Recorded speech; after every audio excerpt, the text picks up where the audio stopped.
Selanjutnya di sini saya akan menjelaskan terkait penyajian kembali tingkat harga umum dari laporan keuangan biaya historis. Konsep dasarnya, akuntansi biaya historis mengasumsikan bahwa nilai uang bersifat stabil atau perubahan nilainya tidak material. Namun dalam kenyataannya daya beli uang cenderung berubah, terutama akibat adanya inflasi. Nah, daya beli umum adalah kemampuan uang untuk membeli barang dan jasa yang berbanding terbalik dengan tingkat harga. Jika harga naik atau inflasi, maka daya beli menurun, sedangkan jika harga turun atau deflasi, maka daya beli meningkat. Nah, masalahnya laporan keuangan berbasis biaya historis tidak mencerminkan perubahan ini. Akibatnya, laporan keuangan mencampur nilai dari waktu yang berbeda sehingga menjadi kurang dapat dibandingkan. Nah, untuk mengatasi hal tersebut, digunakan yang namanya general price level accounting, yaitu metode untuk menyajikan kembali laporan keuangan agar mencerminkan perubahan daya beli uang.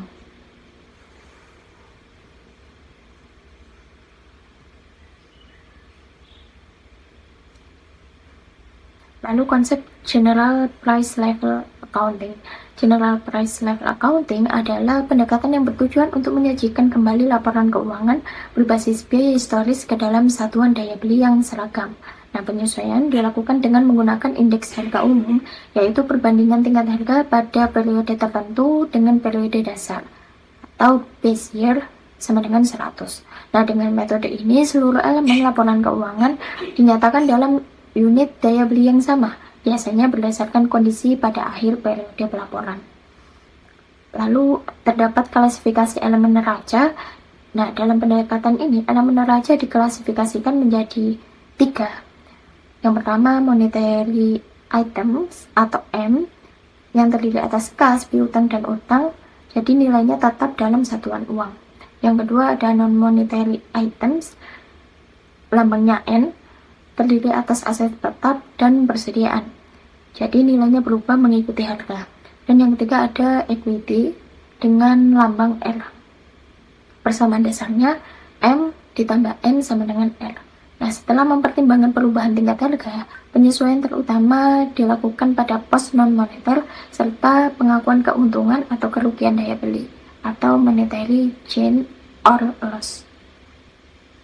Lalu dampak perubahan daya beli.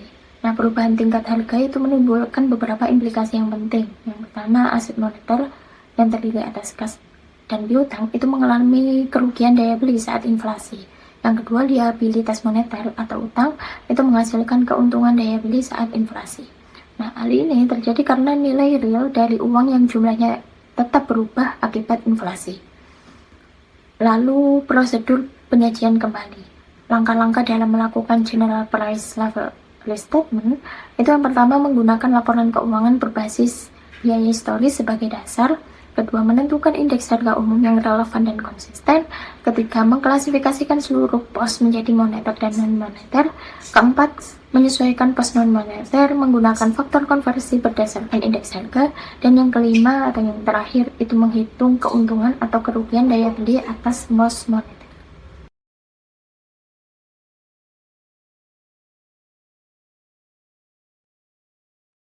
Setelah memahami konsep-konsep dan materi-materi sebelumnya, kita masuk ke sisi praktisnya. Bagaimana sebenarnya penyesuaian tingkat harga umum dilakukan dalam laporan keuangan? Kuncinya ada pada perbedaan antara jenis pos, item moneter dan item non-moneter. Item moneter seperti kas, piutang, dan utang nilainya tetap secara nominal, tapi justru disitulah masalahnya. Harga umum naik, daya beli dari kas yang kita pegang ikut tergerus. Artinya, memegang aset moneter saat inflasi mengakibatkan kerugian daya beli, sementara memiliki liabilitas moneter justru menguntungkan. Keuntungan atau kerugian ini dihitung melalui 5 langkah, mulai dari menyatakan ulang posisi awal, menyesuaikan penerimaan dan pembayaran selama tahun berjalan, hingga membandingkan hasilnya dengan posisi aktual di akhir periode. Selisihnya itulah yang menjadi price level gain. Pertanyaan kemudian, bagaimana keuntungan atau kerugian yang diperlakukan? Konsensus luas dari APB, FESP, dan hingga Badan Akuntansi Kanada menyepakati bahwa keuntungan atau kerugian daya beli harus diakui langsung pada periode terjadinya, tidak boleh ditangguhkan. Untuk item non-moneter, caranya berbeda. Nilainya disesuaikan menggunakan faktor konversi, yaitu indeks harga tahun berjalan dibagi indeks saat item tersebut pertama kali diperoleh. Yang penting untuk dipahami, penyesuaian ini bukan pengakuan laba. Ini hanya penyajian ulang nilai historis agar sebanding dalam satuan daya beli yang sama. Berbeda dari current value accounting yang memegang McCoy holding gain ketika harga aset naik. Hal yang sama berlaku untuk ekuitas memegang saham, dalam pengecualian pada laba ditahan yang memerlukan pendekatan tersendiri karena terbentuk dari akumulasi berbagai periode yang berbeda. Secara keseluruhan, intinya adalah general price level accounting tidak mengubah substansi nilai, melainkan memastikan bahwa angka-angka dalam laporan keuangan dapat dibandingkan secara adil dalam satuan daya beli yang konsisten.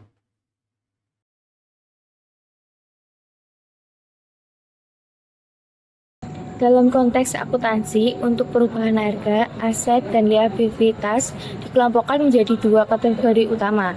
Perbedaan ini sangat krusial karena inflasi memberikan dampak yang berbeda terhadap keduanya. Pertama adalah aset dan liabilitas moneter. Gampangnya, item moneter ini adalah segala sesuatu yang nominalnya sudah terkunci di kontrak atau perjanjian. Jadi, angkanya nggak akan berubah maupun inflasi lagi tinggi atau rendahnya. Nah, contohnya kayak kas, piutang atau utang bank. Nah, dampaknya gimana kalau ada inflasi? Di sini kita harus hati-hati karena kalau kita simpan banyak uang tunai atau aset moneter lainnya, kita sebenarnya rugi daya beli karena uang itu nggak bisa lagi beli barang sebanyak dulu.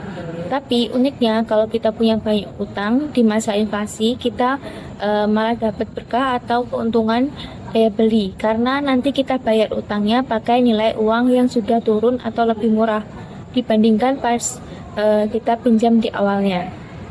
Lanjut yang kedua yaitu aset dan liabilitas non moneter. Bedanya sama yang tadi yaitu yang ini harganya nggak diam atau nggak terkunci, tapi bakal terus berubah-ubah mengikuti harga pasar atau inflasi. Kalian bisa bayangin barang fisik layak persediaan dagang, tanah, bangunan, atau mesin-mesin kantor. Item-item ini nggak langsung bikin kita untung atau rugi daya beli kayak uang tunai tadi. Tapi nilainya perlu kita sesuaikan atau restate dalam laporan keuangan. Tujuannya supaya angka yang muncul di laporan keuangan kita bukan lagi harga jadul, tapi sudah mencerminkan harga pasar atau kekuatan daya beli yang paling baru atau saat ini. Nah, poin ketiga ini adalah inti dari perbedaan keduanya, yaitu soal keuntungan dan kerugian daya beli. Nah, di bagian moneter, untuk ruginya itu muncul otomatis pas harga-harga barang naik karena angka nominalnya tetap diam. Kayak yang saya jelaskan tadi, punya utang pas inflasi itu bikin kita untung secara real karena nilai utangnya jadi lebih kecil. Sebaliknya, kalau di item moneter, di item non moneter, kita nggak kenal istilah untuk rugi daya beli, melainkan adanya holding gains or loss atau keuntungan kepemilikan. Maksudnya kita baru dianggap untung kalau harga barang yang kita simpan, misalnya tanah, naiknya lebih cepat daripada kenaikan inflasi umum di pasar. Nah, selanjutnya kritik terhadap klasifikasi. Ternyata pembagian dua kategori tadi nggak selalu kaku. Karena ada beberapa item yang sering bikin bingung atau dikritik klasifikasinya. Nah, contohnya saham preferen. Nah, ada yang bilang ini moneter kalau nilai tembusnya tetap, tapi banyak juga yang bilang non moneter karena posisinya sebagai modal atau ekuitas.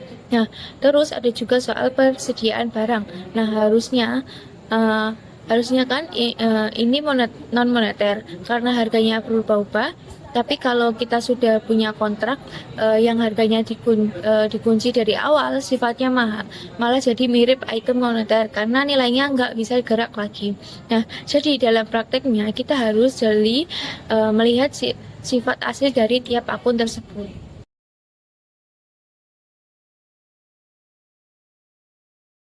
Selanjutnya yaitu ada indeks harga. Sekarang kita masuk ke alat bantunya, yaitu indeks harga. Indeks harga adalah alat statistik yang digunakan untuk mengukur perubahan harga-harga rata-rata dari waktu ke waktu. Terdapat dua jenis indeks utama dalam akuntansi, yaitu pertama ada indeks harga umum yang tugasnya memantau daya beli mata uang kita terhadap seluruh barang dan jasa di pasar secara luas. Nah, contohnya seperti IHK atau indeks harga konsumen. Nah, yang sering kita dengar di berita ekonomi, indeks ini dipakai kalau kita mau pakai metode atau General Price Level Adjustment. Nah, GPLA supaya angka historis di masa lalu bisa setara dengan daya beli uang hari ini. Nah, yang kedua ada indeks harga khusus. Sesuai namanya, indeks ini lebih spesifik. Cuma buat kategori barang tertentu saja. Misalnya khusus buat harga mesin, baja atau bahan konstruksi. Ini berguna banget bagi perusahaan yang mau menaksir berapa sih biaya pengganti atau replacement cost tersebut. Nah, aset kalau harga pasar lagi nggak ada di depan mata. Nah, setelah tahu jenis indeksnya, gimana cara pakainya? Kalian bisa lihat rumus di slide ini. Caranya kita ambil nilai historis atau harga beli dulu, terus dikalikan dengan perbandingan indeks sekarang, dibagi indeks saat kita beli aset itu. Hasilnya adalah nilai yang disesuaikan yang lebih relevan dengan kondisi ekonomi terkini. Tapi ingat, memilih indeks itu nggak boleh asal-asalan karena bakal mempengaruhi hasil laporannya. Nah, kalau tujuan kita mau mempertahankan konsep biaya historis tapi dalam unit daya beli yang stabil, maka pakailah indeks harga umum. Tapi kalau tujuannya untuk cost accounting alias mau pamer atau menunjukkan berapa modal yang butuh kita keluarkan untuk ganti aset yang sama saat ini juga, maka indeks harga khusus adalah pilihan yang lebih pas buat digunakan.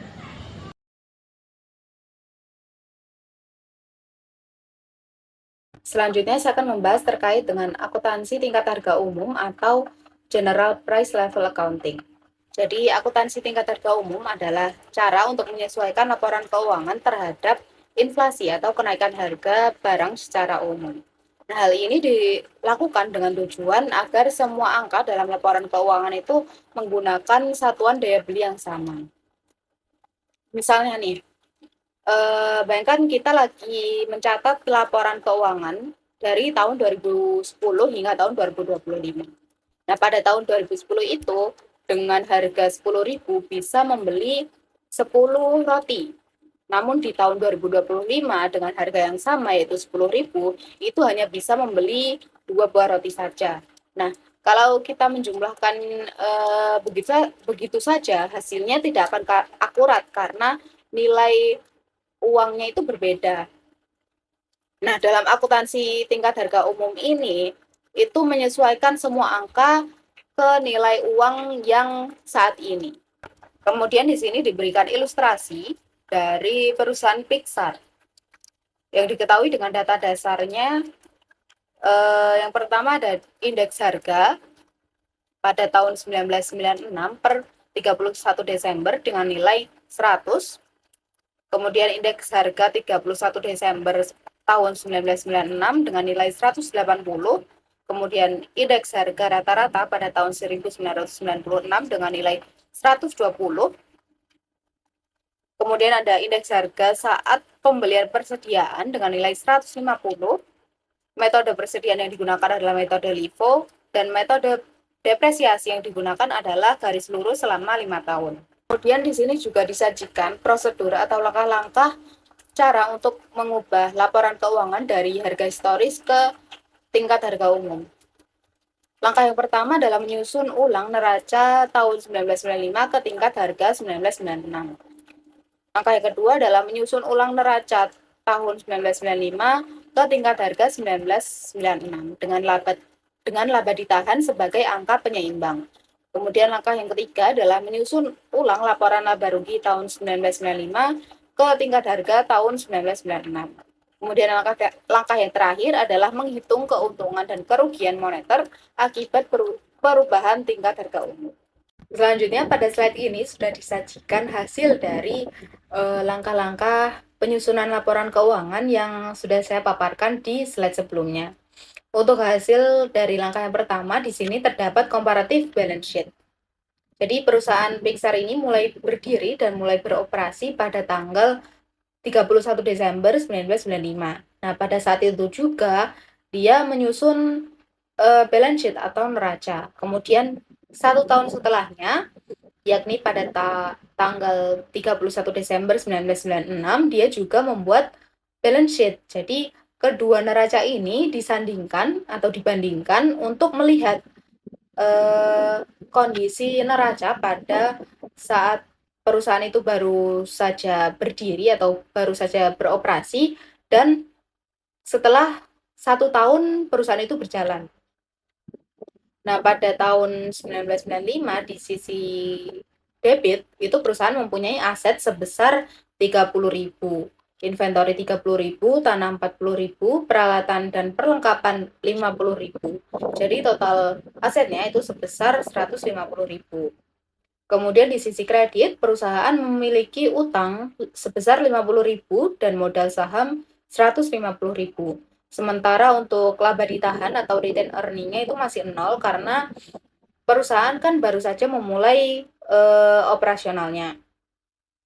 Kemudian 1 tahun setelahnya, yakni tahun 1996, di sisi debit itu dicatat aset naik jadi 60.000, persediaan turun jadi 20.000, sementara tanah dan peralatan masih sama. Di sini juga terdapat akumulasi penyusutan sebesar 10.000. Nah, hal ini terjadi karena nilai manfaat mesin kan itu turun karena sudah dipakai. Jadi total aset perusahaan Pixar pada tahun 1996 itu jadi 170.000.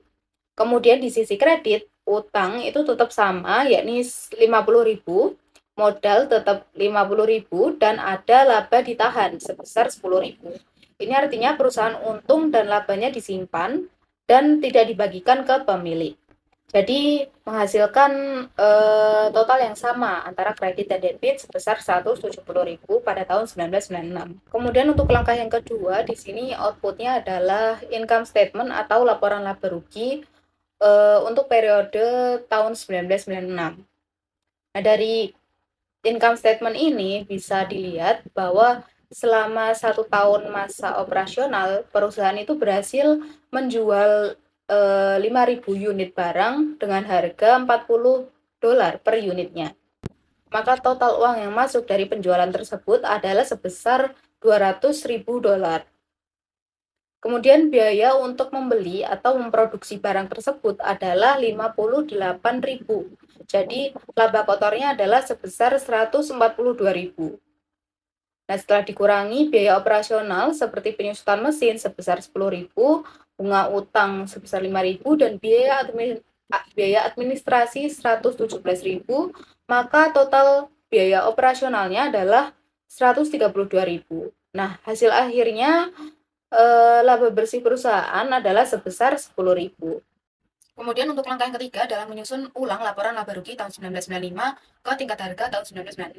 Hal ini dilakukan dengan tujuan untuk mengubah semua angka di laporan laba rugi tahun 1996 agar menggunakan satuan daya beli yang sama, yaitu harga pada 31 Desember tahun 1996 dengan indeks senilai 180. Nah, hal ini penting dilakukan karena penjualan dan biaya itu terjadi di waktu yang berbeda dalam 1 tahun. Jadi perlu dilakukan penyesuaian antara nilai uangnya. Yang pertama di sini terdapat penjualan atau sales, yang mana sudah saya sebutkan tadi bahwa dalam 1 tahun periode perusahaan itu berhasil menjual 5.000 unit dengan harga 40.000 per unitnya, maka menghasilkan 200.000. Nah, kemudian itu dikali dengan conversion faktornya, yakni 180 per 120. Nah, 120 ini adalah indeks rata-rata pada tahun 1996, maka menghasilkan adjusted amount-nya sebesar 300.000. Kemudian yang kedua adalah persediaan awal, yang mana awal mulanya adalah 30.000, kemudian dikalikan dengan conversion faktornya 180 per 100. Nah, 100 ini adalah indeks pada tahun 1995, maka menghasilkan adjusted amount-nya adalah sebesar 54.000. Kemudian yang ketiga adalah pembelian, yang mana awal mulanya adalah sebesar 48.000, kemudian dikalikan dengan conversion faktornya 180 per 150. Nah, 150 ini adalah indeks rata-rata, indeks saat pembelian persediaan, yang kemudian menghasilkan adjusted amount-nya adalah 57.600. Selanjutnya terdapat persediaan akhir senilai 20.000 yang dinilai dengan metode LIFO. Ini dianggap berasal dari lapisan harga lama, yaitu indeks senilai 100, maka dikalikan conversion faktornya 180 per 100, maka menghasilkan 36.000. Nah, kemudian dari persediaan awal, pembeli dan pembelian itu dijumlahkan, maka menghasilkan barang yang tersedia sebesar 111.600. Kemudian dikurangkan dengan persediaan akhir yakni 36.000 tadi, maka menghasilkan cost of goods sold-nya sebesar 75.600. Nah, untuk menghitung laba kotor atau gross margin-nya itu mengurangkan dari penjualan sebesar 300.000 dengan cost of goods sold-nya yang sebesar 75.600 tadi, maka menghasilkan 224.400. Kemudian di sini juga terdapat biaya operasional. Yang pertama depresiasi yang awal mulanya unadjusted amount-nya sebesar 10.000, kemudian dikali 180 per 100 yang menghasilkan 18.000. Yang kedua ada bunga sebesar 5.000, kemudian dikali conversion faktornya 180 per 120 menghasilkan 7.500. Kemudian yang terakhir ada biaya administrasi 117.000 dikali dengan 180 per 120 yang mana menghasilkan 175.500. Kemudian untuk menghitung laba bersih atau net operating profit-nya itu adalah dengan cara laba kotor yang sebesar 224.400 dikurangkan dengan total biaya operasionalnya yakni yang sebesar 201.000, maka menghasilkan 23.400. Dari total tersebut bisa dibandingkan dari unadjusted amount-nya dengan adjusted amount. Untuk yang sebelumnya di laporan biasa yang unadjusted itu labanya sebesar 10.000. Nah, setelah penyesuaian ditemukan bahwa labanya itu bisa sebesar 23.400. Nah, laba ini tampak lebih besar karena pendapatan itu disesuaikan ke atas lebih besar daripada biayanya. Nah, yang keempat adalah menghitung keuntungan atau kerugian akibat perubahan tingkat harga umum. Nah, tabel ini itu menghitung posisi aset moneter bersih dari awal tahun hingga akhir tahun. Yang pertama di sini terdapat net monetary asset pada 1 Januari 1996. Adjusted amount diketahui negatif 20.000.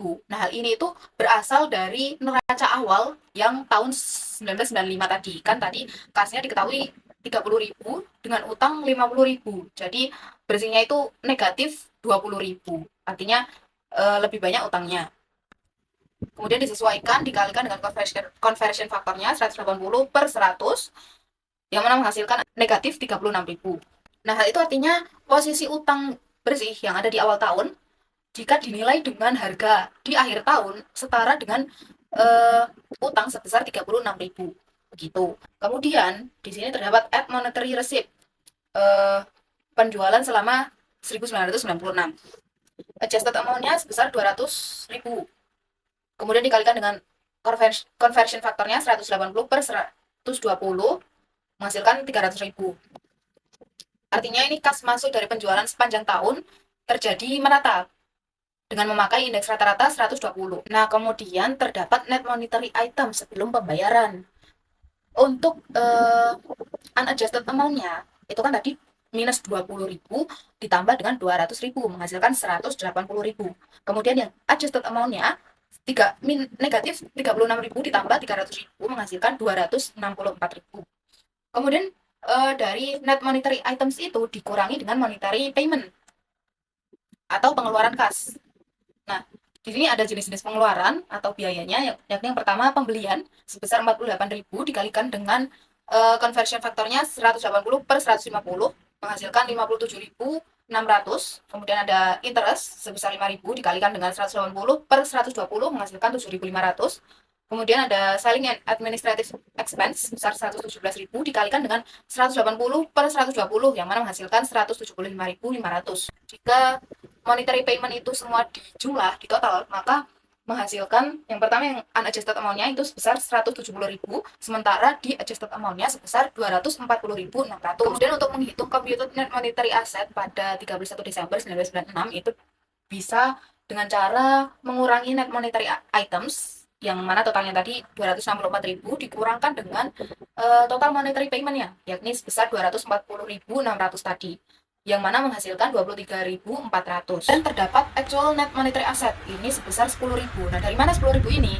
Ini dari neraca akhir tahun. Tadi kan diketahui bahwa asetnya sebesar 60.000 dengan utang 50.000. Maka bersihnya adalah 60.000 dikurang dengan 50.000, maka hasilnya 10.000. Nah, untuk menghitung total akhirnya itu ada loss on monetary asset dengan cara computed net monetary asset sebesar 23.400 tadi dikurangkan dengan aktual net monetary asset sebesar negatif 10.000 tadi, maka menghasilkan 13.400.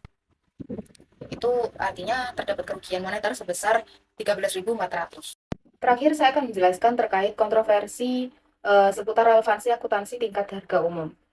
Jadi perdebatan mengenai topik ini sudah berlangsung lama dan terus berlanjut hingga saat ini. Di slide ini saya akan menjelaskan terkait beberapa argumen yang mendukung dan juga yang menantang akan akuntansi tingkat harga umum. Yang pertama saya akan menjelaskan dari sisi yang mendukung atau sisi pro-nya. Yang nomor satu, terdapat semua angka itu memakai satuan daya beli yang sama, jadi bisa dibandingkan. Sama seperti contoh yang telah saya paparkan tadi, kan itu bisa dibandingkan dari ketika perusahaan baru saja memulai operasi dengan 1 tahun setelah perusahaan itu berjalan. Kemudian yang kedua, terdapat pendapatan dan biaya memakai uang yang sama, jadi bisa apple to apple gitu. Yang ketiga, relatif mudah diterapkan karena hanya mengubah satuan ukur. Kemudian yang keempat, itu bisa membantu manajemen melihat dampak inflasi terhadap keputusan dividen, pajak, dan kinerja perusahaan. Kemudian jika dari sisi yang menentang atau sisi kontranya, nomor satu, terdapat relevansinya lemah secara empiris. Jadi penelitian itu menunjukkan bahwa informasi ini masih kurang relevan bagi pengguna. Yang kedua, terdapat hanya mencatat inflasi umum, bukan perubahan harga spesifik aset. Kemudian yang ketiga, inflasi itu berdampak berbeda ke tiap-tiap perusahaan. Jadi perusahaan yang berutang besar itu malah terlihat bagus, padahal keuntungannya belum tentu nyata. Selanjutnya, biaya penerapannya mahal. Kemudian yang terakhir, terdapat masalah teknis dalam pemilihan indeks harga mana yang tepat, kemudian bagaimana klasifikasi beberapa akun yang ambigu, dan bagaimana penerapan sistem konservatisme. Mungkin cukup sekian pemaparan materi dari kelompok kami. Mohon maaf apabila terdapat salah kata maupun salah perbuatan. Semoga apa yang kita pelajari di materi kali ini bisa membuahkan manfaat untuk kemudian hari. Terima kasih. Wassalamualaikum warahmatullahi wabarakatuh.